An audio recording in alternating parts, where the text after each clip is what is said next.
Olá pessoal, tudo bem? Aqui é o evangelista Bruno Fiel. Gostaria de compartilhar com você alguns dos meus devocionais. E começando hoje, eu estou lendo o livro de Romanos.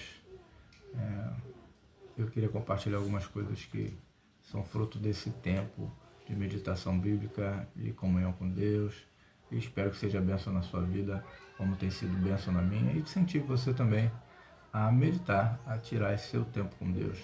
A gente vive uma época muito corrida, de muitas atividades, mas como o apóstolo disse a Marta, ou melhor, quando o Senhor Jesus disse a Marta, muitas coisas são importantes, mas uma coisa só é necessária, estar aos pés de Jesus. E a gente precisa encontrar esse tempo para Deus, diário, constante e crescente, com intenção, com interesse, com vontade de conhecer mais a Deus. Então vamos lá.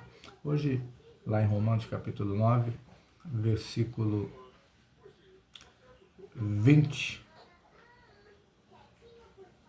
Mas, ó homem, quem és tu que a Deus replicas?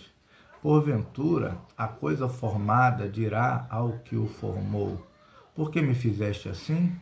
Ou, não tem o olheiro poder sobre o barro para da mesma massa fazer um vaso para a honra e outro para a desonra? E que direis, se Deus, querendo mostrar sua ira e dar a conhecer o seu poder, suportou com muita paciência os vasos da ira preparado para a perdição, para que também desse a conhecer as riquezas da sua glória nos vasos de misericórdia, para que a glória já para a glória já dantes preparou, os quais somos nós, a quem também chamou, não só dentre os judeus, mas também dentre os gentios. Vou parar por aqui. No versículo 17, ele começa a falar sobre Faraó. No versículo 15 ele começa a falar sobre Moisés, que o Senhor fala para Moisés: compadecerei daquele que eu tiver de me compadecer. Lá no versículo 13 está escrito: amei a Jacó e aborreci a Esaú. Lá no versículo 8, não são os filhos da carne que são filhos de Deus, mas os filhos da promessa, que são contados como descendência. E aí ele vai falar sobre o filho de Abraão e Sara, e depois o filho de Isaac, Jacó e não Esaú. A gente começa a pensar sobre essas questões da escolha de Deus, Eu, esses dias, vi um vídeo de uma pessoa que falava: por que Deus me fez assim? Será que Deus não está comprometido com a minha felicidade? Uma pessoa se dizendo homossexual, cristã, E ela dizia que ela nasceu daquela forma, nasceu homossexual, e acredita que Deus a fez desse jeito, e que se Deus a fez assim, ele não deveria mudar a sua condição, que na opinião dele não era uma questão de escolha, mas uma questão de nascimento e tal, tudo mais. Não estamos discutindo isso aqui, mas esse texto, ele, quando li hoje, me fez pensar nessa fala dessa pessoa, e veio de encontro uma fala de uma outra pessoa, que me disse em outro momento: poxa, mas eu não estou feliz, e por não estar feliz, essa pessoa tomou uma decisão drástica, com relação à sua vida, que pela palavra não era ideal, e a gente fica pensando: até que ponto vai o compromisso com Deus, com a nossa felicidade, O texto disse aqui, Paulo vai dizendo: poderia o vaso dizer para o olheiro: me faz de um jeito, me faz de outro? Será que seria injusto? No versículo 14, há alguma injustiça da parte de Deus? De maneira nenhuma, diz o apóstolo Paulo. Versículo 15, pois diz a Moisés: compadecer-me-ei de quem me compadecer, e terei misericórdia de quem eu tiver misericórdia. Deus é soberano, Deus tem a prerrogativa de fazer como Ele quiser, do jeito que Ele quiser. E às vezes a gente fica nesse lugar de questionar Deus sobre como está a nossa vida, a que lugar estaremos, como estamos. Ah, não estou feliz, não estou satisfeito.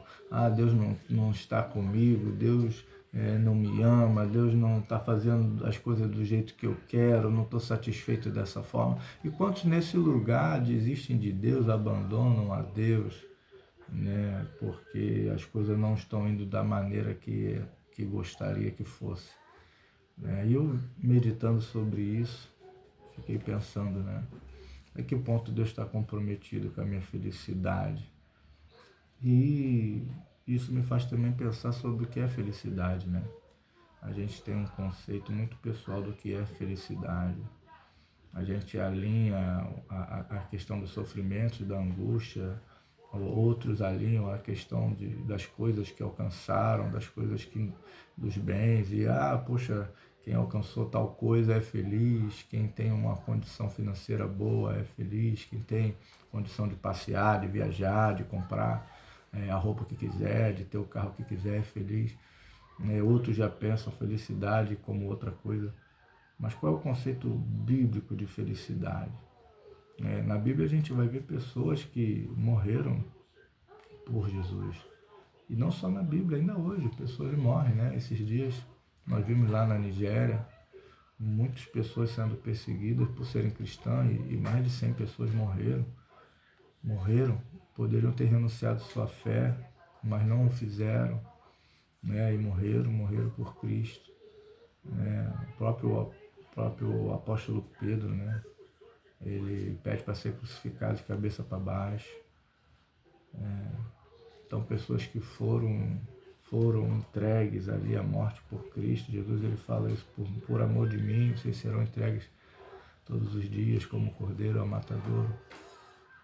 Então, a felicidade, né, quando ela está atrelada em fazer a vontade de Deus, ela vai trazer para nós uma satisfação, uma alegria, mesmo em meio às tribulações. O próprio apóstolo Paulo, no momento que ele recebe a orientação do Espírito Santo a ir a Jerusalém, um dos profetas que estava numa das reuniões, fala para ele o que havia de acontecer com ele, e ele fala, eu estou preparado.